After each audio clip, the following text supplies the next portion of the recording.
Perfect. Well, hi, doctor. My name is Dr Trejo Valtierra. I'm from Mexico. Uh, I'm in my last year of in medical school, and um, I am delighted to present this topic is multiple myeloma in neurology manifestations. So I want to begin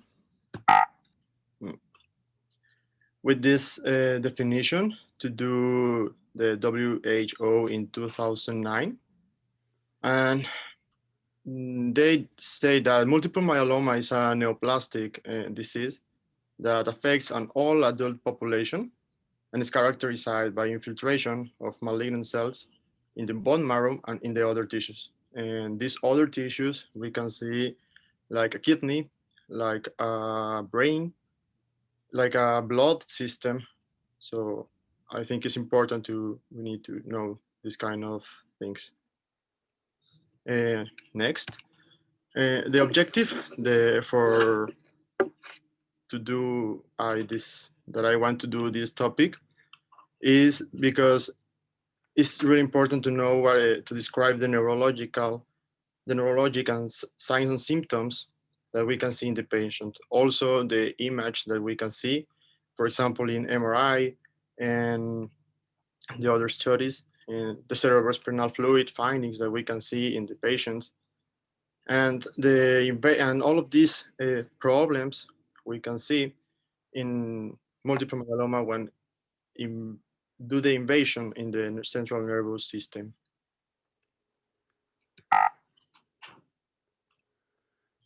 Only to remember, well, multiple myeloma is a gamma clonopathy. It's a gamma clonopathy to involve immunoglobulins. We need to remember only that the immunoglobulins are glycoproteins to have a function. Well, the activity of the immunoglobulins is like antibody, relation antigen-antibody. These immunoglobulins are secreted by plasmatic cells. We have a lot of different kind of immunoglobulins. But in multiple myeloma, we can say that the most common immunoglobulin is IgG. Also, we can see IgM and IgE. The most common is IgG. And what is important of this photo that I put in the slide for the light chains and the heavy chains. While the light chains, we can say that are the most important factors to develop, for example, kidney failure or problems with the nerves. The amount we can see that 1% of malignant neoplasms in all of malignant neoplasms in all of cancers, 10 to 50% in only hematological neoplasms. And in this 10 to 50%, we can see only to 20 to 30% to have signs and symptoms extra spinal cord. And the age in that the multiple myeloma start to present is between 30 and 40 years old. This age is depend for the race, for the multiple factors like ambiental factors, and for example, if the patient have a contact with Cialis, another thing of problems. Sorry, another thing with uh, environmental changes. The characteristics of multiple myeloma. We need three characteristics to say that our patient have a multiple myeloma. The first one is a clonal accumulation of atypical plasma cells in the bone marrow. Second one is existence of detectable protein or a monoclonal complement in serum or urine, and damage in the tissues. These tissues, I say that kidney, brain, vertebral column, and other tissues. we can see we need to know about the oncogenetic changes, because this is the steps, the events that multiple myeloma need to follow to develop signs and symptoms in our patients. And it's only oncogenetic changes in the plasma cell. This develop a translocation, IG genetics. This cause genetic instability. This develop somatic mutations, and the origin or the beginning to signs and symptoms is when the patient have a tumor phenotype. The clinical manifestations that our patients can have. First, I want to talk about of the general manifestations. First, the first one is the bone pain for fractures, pathological fractures, for the activity of osteoclastic activity in the patients. Paraplegia is the first hematological urgency in the patients with multiple myeloma. And repeat infections is the most common cause of death in the patients. Hypercalcemia could develop neurological problems, like metabolic neurological problems, and also our patient could have anemic syndrome, to start with asthenia or weakness. The bone pain, or while the pathological fracture is important part, because, for example, if the multiple myeloma is characterized or predominates in the axial skeleton, so if we have a fracture in the vertebral curve, maybe we can pinch the nerve and start to have, for example, neuropathies, pains, or alteration in the sensibility. The neurological manifestations that our patient could have: peripheral neuropathies, spinal radiculopathies, cranial nerve palsies, spinal and cord compressions, metabolic encephalopathies, and in the last one is leptomeningeal myelomatosis. This is very important because the patients to develop leptomeningeal myelomatosis, the characteristic of this patient is in the patient stay in stage number 3 of the ISS in the classification of the multiple myeloma, and is the last stage. And the cause of the leptomeningeal myelomatosis is for metastatic process. The peripheral neuropathies could have for vertebral compression fractures, the same in the base of a skull. Metabolic derailments like hyperglycemia and uremia for the kidney failure.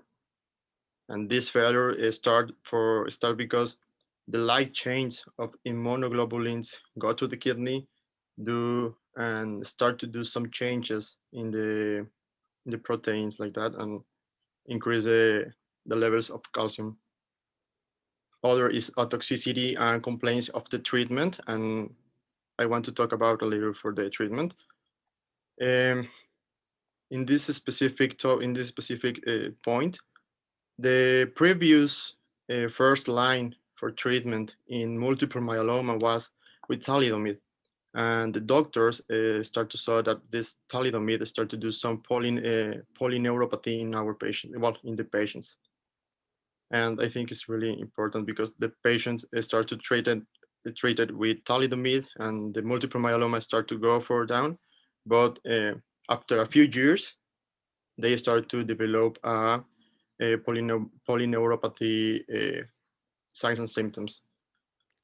The signs and symptoms of the polyneuropathy in this patient was treated with thalidomide was like a numbness and tingling in the feet, difference in the altered sensation in the legs, feet, and hands, and also problems with the bladder.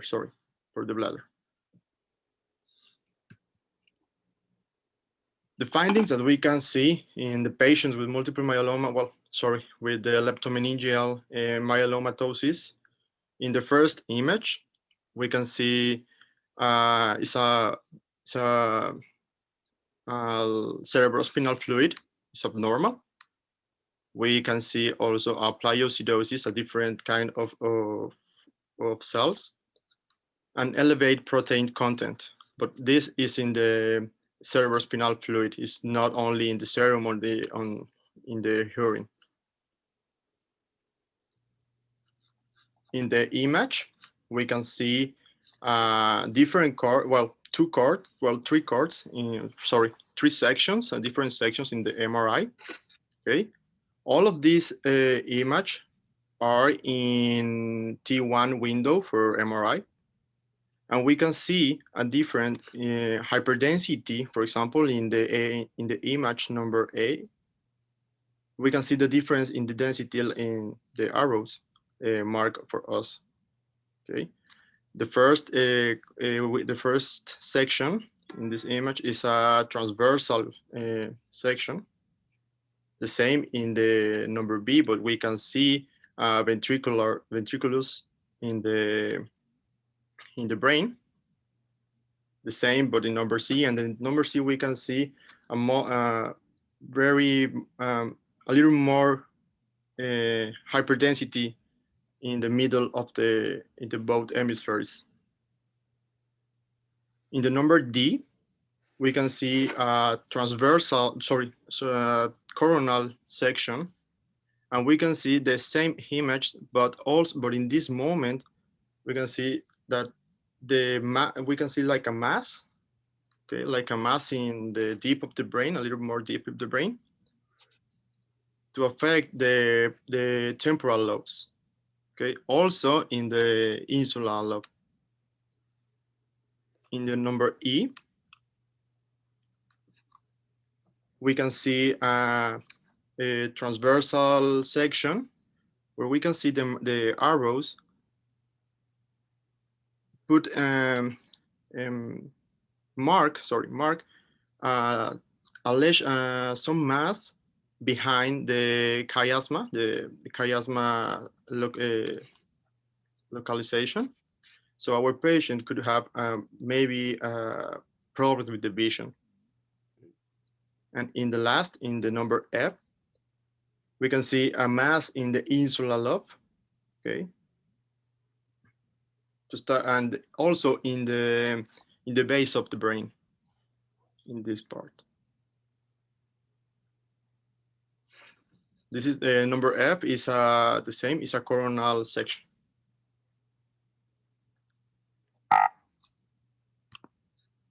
In the last image that I want to talk about, we can see a spinal leptomeningeal contrast in the olive image.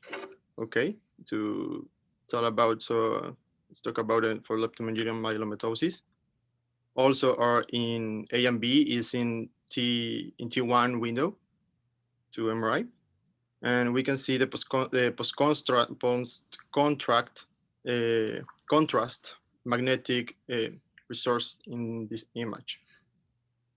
In the number D and number A we can see a T2 window, and this image shows us intradural extramedular nodules in the spinal cord. Here. Right. Okay. And here. Okay. Also in the number A, in the last one of the image, we can see an intradural lesion in intradural position. So what is the point to see this image? Well, all of this image talking about, so for a lesion or compression of the nerves in our patients. So if we compress these nerves, we can see a different sign of symptoms: problems to walk, numbness and tingling, patients to have problems to the bladder and different altering sensation. Okay, so and all of these manifestations is for metastatic problems, metastatic activity, to start in one point and go for the other organs. I don't want to. Well, I don't put the treatment doctor. Sorry for that. I saw in the article, in one of the articles that I saw, I review. They start in 2004.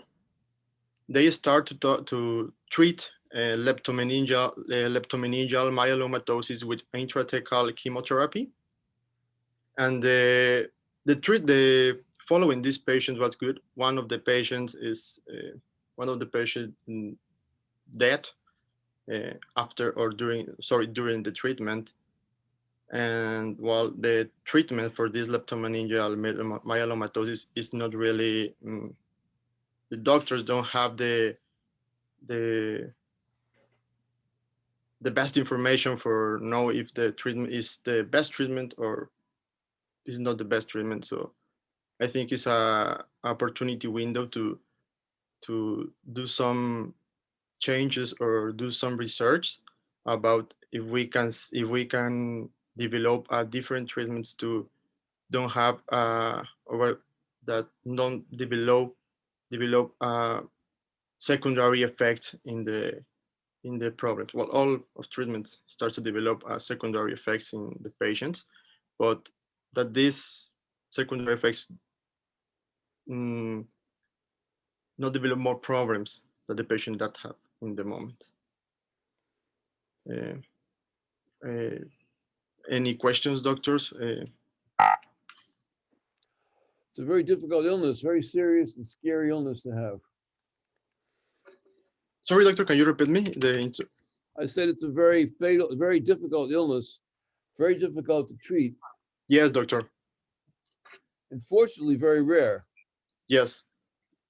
Yes. Also, in Mexico, well, the only case that I saw in Mexico was in 2020. Okay. And if we compare in the years in 2004 and for now 2020, I think maybe only 58 patients in all of these years develop leptomeningeal myelomatosis. Mm-hmm. And the treatment for 2020 is the same, is intrathecal chemotherapy. Right. Yep. Dexamethasone, methotrexate, methylprednisolone, ceramidine. Yeah, I found an article of successful eradication of leptomeningeal plasma cell disease. Yeah. So how would you, if the patient came to you as a neurology patient, how would you make the diagnosis? He would come with numbness and tingling, right? Yeah, doctor. With numbness, tingling, and maybe different alterations in the altered sensation.